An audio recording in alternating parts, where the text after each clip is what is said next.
बस ये था कि जॉब के लिए ऐसा सोचा नहीं था, पर ठीक है 2-3 जगह से ऑफर आ गया था तो किया, अदरवाइज ये था कि बस पढ़ना है। ओके, सो एक सवाल हम हिंदी से जुड़ा कर लेते हैं कि कई बार ऐसा होता है, पहले क्या हुआ करता था कि पहले हमारी प्रायोरिटी थी कि अब आपको इंग्लिश आनी ही चाहिए, लेकिन जर्नलिज्म, क्योंकि आप भी जर्नलिज्म से अब हैं और काफ़ी एक्सपीरियंस्ड है मैं कहूँगी कि, तो बीइंग एक्सपीरियंस्ड पर्सन मैं आपसे एक सवाल करना चाहूँगी कि पहले ये हुआ करता था, दोबारा करूँ?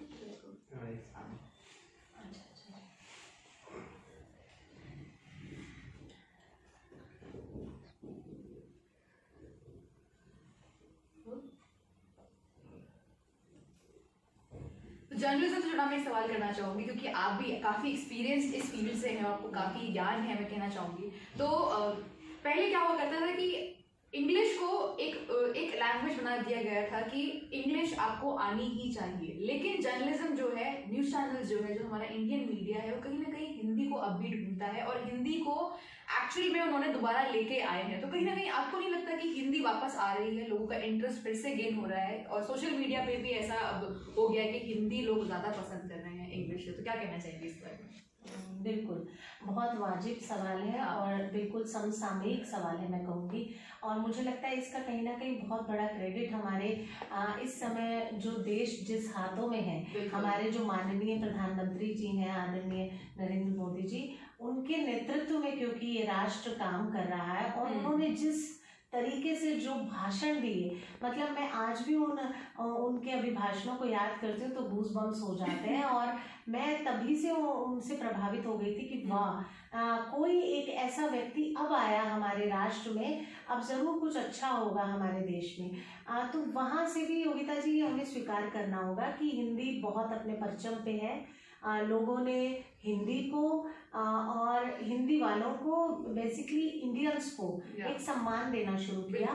मेरे बहुत सारे मित्र हैं जो फॉरेन में रहते हैं। अभी हाल ही में मैंने एक अंतर्राष्ट्रीय कवि सम्मेलन किया था एक न्यूज़ चैनल पे, तो उनसे पर्सनली बात होती रहती है, तो उन्होंने बताया कि जब मोदी जी आए थे लास्ट ईयर, तो कहते हैं कि हमें इतना अच्छा फीलिंग आ रहा था कि लोग हमसे कह रहे थे कि यार मतलब क्या व्यक्तित्व है उनका, क्या हिंदी बोलते हैं, और भाषा का मुझे लगता है, देखिए कोई भी भाषा हो या कोई भी काम हो, कठिन या सरल कुछ नहीं होता जीवन में। आपके समझ में आ रहा है, जो आ जाता है वो आसान हो जाता है, जो समझ में नहीं आता हम उसको डिफिकल्ट कहते रहते हैं, बस इतना सा समझ का फेर है। अदरवाइज मुश्किल आसान कुछ नहीं होता।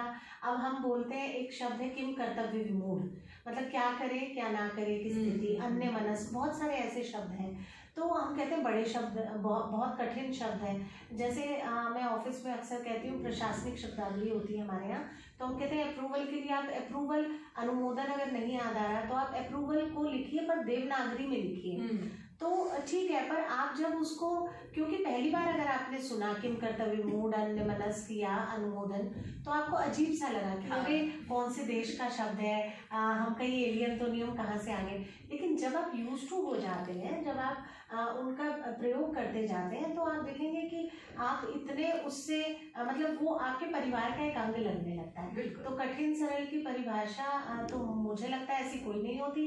जो चीज़ समझ आती जाती है वो आसान हो जाती है, अपनी हो जाती है।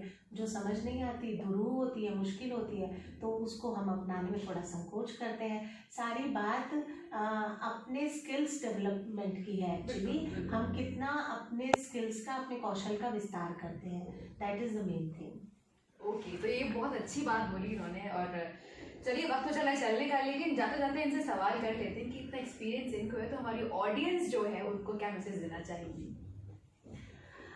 जी, ऑडियंस को तो मैं यही कहूँगी कि जैसा मैंने शुरुआत ही इसी बात से की थी कि अपनी पॉजिटिव एनर्जी को बचाए रखें, बनाए रखें।